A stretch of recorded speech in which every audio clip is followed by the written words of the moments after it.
Hey guys, Dave here. Welcome to the Centurion's review, the punk rock band of Wargame Review Institutions. This is Avalon Hill's Battle of the Bulge. This is from my Wall of Shame. A Wall of Shame is all those games you bought and never had a chance to play. So I've had this for years, so hopefully I'm going to get to try it soon. But this is just a first look video to see what's inside and see what the sequence of play is and so forth. So let's flip it over and see what it says. Change history in the Battle of the Bulge. The Battle of the Bulge was the largest sustained land battle fought by the United States during World War II. Now, with this fast-moving game, it is once again dawned December 16th, 1944, in the Ardennes region of Belgium. Under a thunderous bombardment covered by a dense fog, three German armies moved forward through the snow to attack the outnumbered and outgunned U.S. forces spread thinly across the front. The whole course of the war could be changed in the next couple of weeks, but this time there's a difference. This time you are in command. Let's see what's in here. Wonder how similar this is to Stalingrad from Avalon Hill. Stalingrad, the rules were okay, just the combat results table, if you didn't attack with less than 3-to-1 odds, or even, I think even at 3-to-1 odds, it was basically suicidal.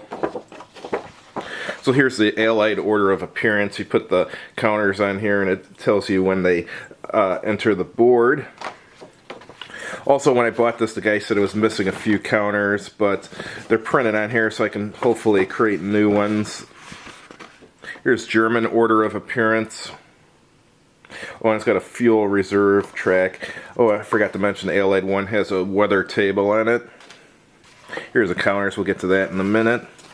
Here's the rules. One thing I like about a lot of these Avalon Hill games, they had very short rule sets, which made them easy to learn. Look, it's basically, well, they're 2 big pages, so that's essentially like 3 pages of rules. Not bad.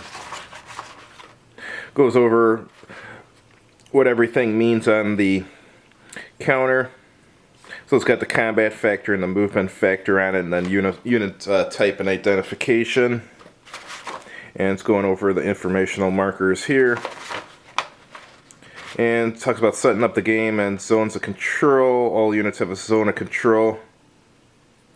And stacking 2 ground units of the same side may never end movement in the same hex, so it's a stacking limit of 1, so you don't have to worry about counters falling down constantly.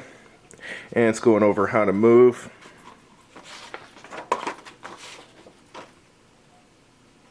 And it's talking about unsupplied units, so there's supply in this. And how to have combat.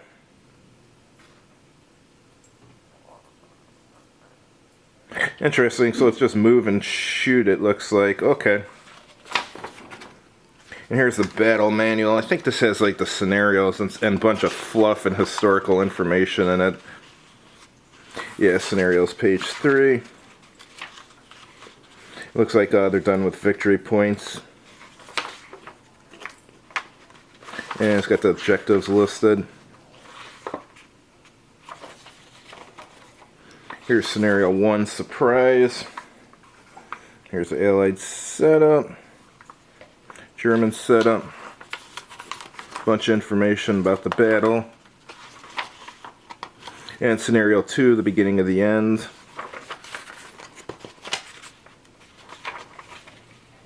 And scenario 3, the Ardennes offensive. And now it's got examples of play, that's good. And it's got some optional rules here.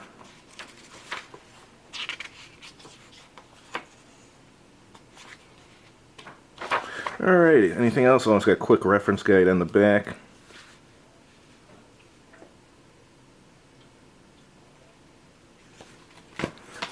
So where's the combat results table? Interesting, must be somewhere else. Hopefully it's not missing it, that would suck. I think you can probably get a new one online if it is missing it, but it's got to be in here. Alright, let's go back to the rule book. How to have combats, separating combats. Okay, looks like you're just adding your combat modifiers and rolling the dice, and whoever rolls higher wins. Alright, if the attacker wins, all defending units in that individual combat must be retreated. And if the Winning side's combat number exceeds the losing side's combat number by 4 to 6. The losing side takes 1 loss. Okay, so there's not really a combat results table. That's good. After dealing with that Stalingrad combat results table, I'm glad there's none, actually. Alright, let's see what the map looks like.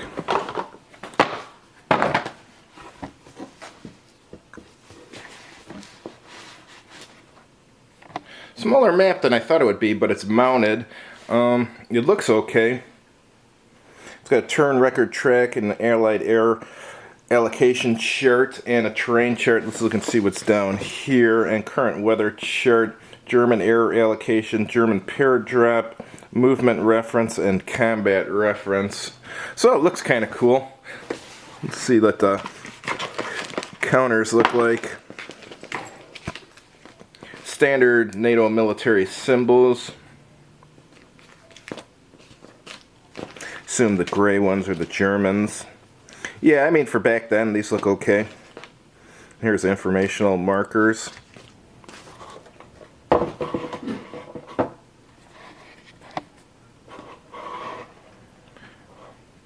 Anyhow, I just wanted to show you guys what this game looks like.